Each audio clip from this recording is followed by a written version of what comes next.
one NGO. One team divided into 3 stationary bases, trapped in a shutdown town swarming with a virus. Will they survive? And who shall come out of it as the ultimate victor? Their nerves are finite, and their resources scarce. Welcome to another episode of, we still don't know the name of it, but it will come soon, don't worry. Starring Strong Piana, Lauri, the Calculator, Hungry Kathleen, Diana, she likes green color, and me, Izzy. I'm also hungry a lot. Together with the rest of these gangsters, we usually run a community repair space in Tartu, Estonia, but because of the virus, we had to move our doings to YouTube. Me and Diana live together. We are a couple. Jana and Kathleen live together. They are not a couple. And Lauri with Danny live together. Probably not a couple. In other words, base 1, base 2 and base 3. And we numbered our bases according to the time when we decided to close ourselves from the rest of the world. You have probably noticed that this current corona crisis is a sort of wake-up call or a reality check for our humanity. One of the ideas I had while connecting the dots between the current situation now and the climate disaster that is upon us was about food. The task for our contestants is clear. Make it till the end of the week with whatever they have left in their homes. Yes, I said whatever. Until the next delivery of the food intakes. Will they make it this time? Let's find out. But first, let's meet them. Base 1. Hello, this is Jana from Base 1. I like rusty spoons. My name is Kathleen. I like boiled potatoes. Hi, my name is Izzy. Base 2. My favorite survival food is bread. Hello, I'm also contestant from team number 2 and my favorite color is green. Hi, my name is Larry, and this is my mate Danny. And now let's see what they actually had. In the fridge, what do we have, Jana? Beetroot. They are moldy. They are from the trash. Apple jam with beans. Dessert also. Jam water. Jam water. We have also the barley. If you put them to the ground, barley will grow. So we make a meal for 2 people. We have 3 beetroots, 1 jar of barley. And we survive. And what about base 2? We are base number 2 and these are the ingredients that we are going to have to manage till the end of the week. What do you think, Diana? I think it's possible. So the first thing, it's one of the most nutritious here on the table, a piece of lasagna. Then we have half of carrot, but it's kind of big carrot, so it could be even whole carrot if it would be a smaller one. Then we've got zucchini, my favorite, and a half package of sour cream. And then barley, which is also very nutritious. I think barley also has a lot of protein. Yeah, it's like this much of it. And last, base 3. My fridge empty. No biggie, since my mate Danny here is a trained fetch dog, and I can send him anywhere I want, and he'll bring me meat, potatoes, whatever. I just have to put on an order. I just tell him, Danny, you ready, boy? You ready? Go! There's a good chance that the corona crisis will challenge the smooth, abundance-producing food system of today that we are used to. For example, by that many countries, agriculture depend on cheaper work labor from abroad that cannot really travel right now. And that means that by end of the year, the prices of food might go generally a bit more up. And if you put it together with the fact that many people are losing jobs right now, aka maybe not going to have so much money by the end of the year, you get a situation where you have expensive potato and not so much money. Well, one option is to grow your own potato. Huh. I believe that we as a humanity, if you will, can actually use this crisis into our advantage. By the end of this shit show, global systems like travel, international politics, economy will actually need sort of rethink and restart. And this grand system rebooting will be actually a great opportunity to implement as many sustainable solutions as possible. And certainly one system that needs a lot of fixing is the food system. In the business as usual, food travels nonsensically a lot. French pears in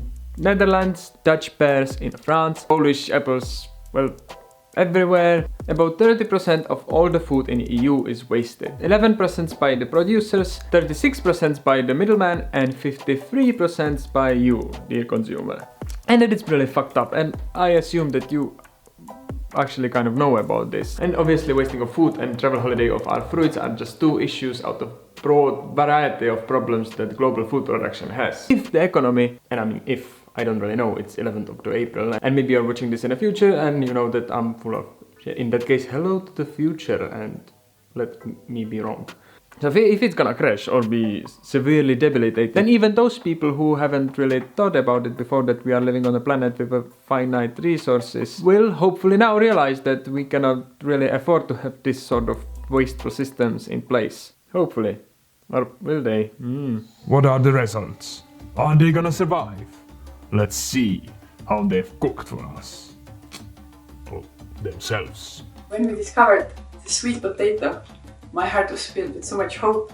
I was so relieved because I thought we can finally make it. At the beginning, everything seemed to go really smooth. Sweet potato, radish, everything was okay. No, but then during the cooking, I felt suddenly so hungry and I lost it totally. When Katlin fainted, I had to use all of my trained muscles to take her to the couch, and later I brought Katlin some of our nutrition intake. She was lying there on the sofa like some kind of used piece of rag or something like that. I woke up, I couldn't believe that I'm still alive, and the godly scent of barley helped me to orient again, and I started eating. And everything went back to normal. No problem at all. And base 2, how did they manage? You know, I wanted to just realize my culinary dreams, but Diana... No, he wanted to make wrapped carrot in lasagna. So this was the problem, like it just doesn't work, and I didn't want to do it, so I was boycotting the idea. I was just so angry because I knew that she was sabotaging it on purpose. So I just left the kitchen and let her do it now. She completely lacks a vision for some sort of higher class of cuisine. Nothing. How are Danny and Lauri doing? So he should be back like any minute now or half an hour or something. Let's just wait. I'll just wait. Aha, I see. I believe that in the very moment when the majority will face this reality check that we cannot really waste so much food as we currently are, there is a place for us, like you and me. Celestially illuminated, persuasive, young and beautiful, environmentally responsible individuals and change makers to shine and kick the shit more than ever, and use the brokenness of the system to develop, lobby, promote and set in place solutions that we have in our hands, that are replicable,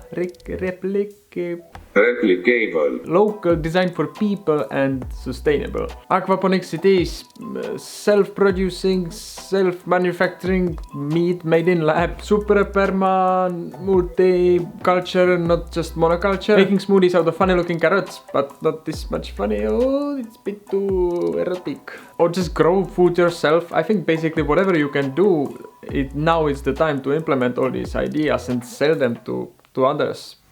And now, the final. Will their nutrition intakes be sufficient? So, do you think we will survive with this risotto? Or how long we survive? Couple of hours. It's questionable if we will survive. But I'm strong. We are strong and independent. And now next week's survival is under question. Yes, we only need to eat wheats or eggs. And what do contestants of base 2 reckon? So, we've got this dish. What do you think? Are we gonna make it? I mean, there is I mean, there's more. And this is just like a sample. Right. This is like for one day for both of us. And now, base 3.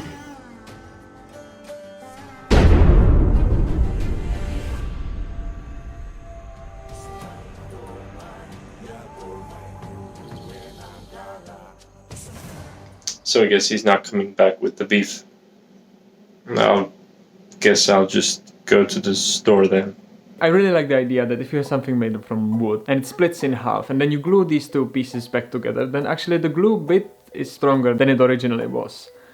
And I guess this is the magic of fixing. That when you fixing things, you can actually fix them in a way that once they are repaired, they are stronger than ever. And the mark of the repair adds a value to the object and that there is a beauty to this scar. And so hopefully these times will bring more people to be more conscious about how to consume or eat in a more smart and sustainable way. Who needs food anyway if you got this life, light and abundance providing star in our skies?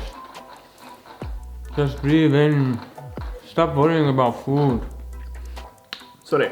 But seriously, how have your consuming changed since the quarantine? Are you consuming less, more, a bit more the same? Those who are dumpster diving, are you still going to dumpster dive?